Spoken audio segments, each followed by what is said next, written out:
অনেক শিক্ষক ইতিমধ্যেই টাকা না পেয়ে টাকার অভাবে চিকিৎসার অভাবে মারা গিয়েছেন। অনেকে স্লিপিং পিল খেয়ে সারা জীবনের জন্য ঘুমিয়ে গিয়েছেন, যে আর উঠতে চান না। তারা এই বয়সে তার সন্তানের কাছে গিয়ে হাত পাততে চান না, যেখানে তার 25, 30, 40 লক্ষ টাকা কোনো কোনো শিক্ষকের রয়েছে। সেই শিক্ষকরা এখন দ্বারস্থ হচ্ছেন এই বৃদ্ধ বয়সে এসে অন্যের কাছে। আমি কি এটা বুঝি না? শিক্ষকরা দেখে না বলে নকল করে, শিক্ষকরা পড়ায় না বলে নকল করে, কারিকুলাম সিলেবাস ঠিকমতো নাই বলে নকল করে, মানসম্মত শিক্ষার ব্যবস্থা নাই বলে নকল করে, সরকার ঠিকমতো শিক্ষা মন্ত্রণালয়ের দায়িত্ব পালন করে না বলেই তারা পরীক্ষা পাস করতে চায়, বা এই পরীক্ষায় পাস করতেই হবে।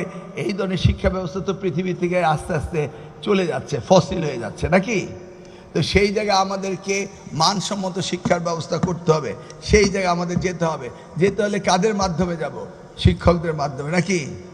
এখন আমি যদি শিক্ষকদের ফ্লোর ছেড়ে দেই, তাহলে শিক্ষকরা বলবে আমার এই দাবি, সেই দাবি, ওই দাবি। আস্তে আস্তে এক বান্ডেল দাবি তো আমাদের হয়েই গিয়েছে। শিক্ষকদের দাবি আমি জানি, আপনাদের অবসর ভাতার দাবি, আপনাদের কল্যাণ ট্রাস্টের দাবি।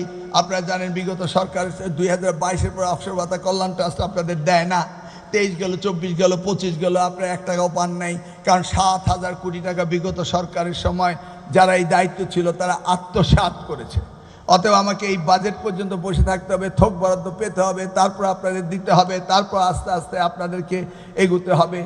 অনেক শিক্ষক ইতিমধ্যেই টাকা না পেয়ে টাকার অভাবে চিকিৎসার অভাবে মারা গিয়েছেন।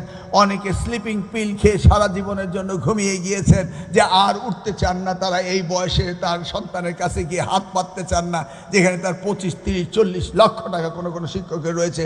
সেই শিক্ষকরা এখন দ্বারস্থ হচ্ছেন এই বৃদ্ধ বয়সে এসে অন্যের কাছে। আমি কি এটা বুঝি না? এবং এই অবসর ভাতা, এই কল্যাণ ট্রাস্ট তো আমাদের সাবেক প্রধানমন্ত্রী দেশমাতা বেগম খালেদা জিয়াই দিয়েছিলেন, তাই না? ভুলে গিয়েছেন আপনারা? তিনি তো আপনাদের উৎসব ভাতা দিয়েছিলেন 25%, তারপরে তার কেউ দেয়নি। এই সরকার এসে 25 দিয়ে 50 করলো। আমি ইতিমধ্যে চেয়েছিলাম 10 বাড়িয়ে দিতে, একটা থোক বরাদ্দ ছিল, এটাও পাবেন। একটু জটিলতার কারণে ফাইন্যান্স মিনিস্ট্রি, এডুকেশন মিনিস্ট্রি, সেগুলো হলে আমাদের আমলাতান্ত্রিক জটিলতার জন্য দেরি হচ্ছে। কিন্তু আমাদের যে চেষ্টা রয়েছে এটা তো বুঝতে হবে। আপনারা পৃথক বেতন স্কেলের কথা আমরা ভাবছি, আপনাদের জন্য আমরা মেডিকেল অ্যালাউন্স, হাউস রেন্টের কথা বলছি। শতভাগ আপনাদের এমপিও দেওয়া আপাতত হয়েছে। সেই জায়গাটি আমরা NTSC করেছি শিক্ষকের কোয়ালিটি করার জন্য, এবং আপনাদের প্রমোশনের জন্য আমরা NTSCর মাধ্যমে পরীক্ষা নিচ্ছি যেন কোয়ালিটি টিচার আসতে পারে। এগুলি তো আমরা ক্রমান্বয়ে আগে যা করছিলাম সেগুলির থেকে আমরা আরও একটু কয়েক ধাপ এগোনোর চেষ্টা করছি। কিন্তু মূল কথাটি হলো সব কিছুই আস্তে আস্তে হবে, কিন্তু সময় চলে যাচ্ছে। আমরা যদি এই সময়ে আমাদের শিক্ষার্থীদেরকে সঠিকভাবে না পড়াই, তাহলে আমরা কোন পথে নিয়ে যাচ্ছি আমাদের শিক্ষার্থীদেরকে?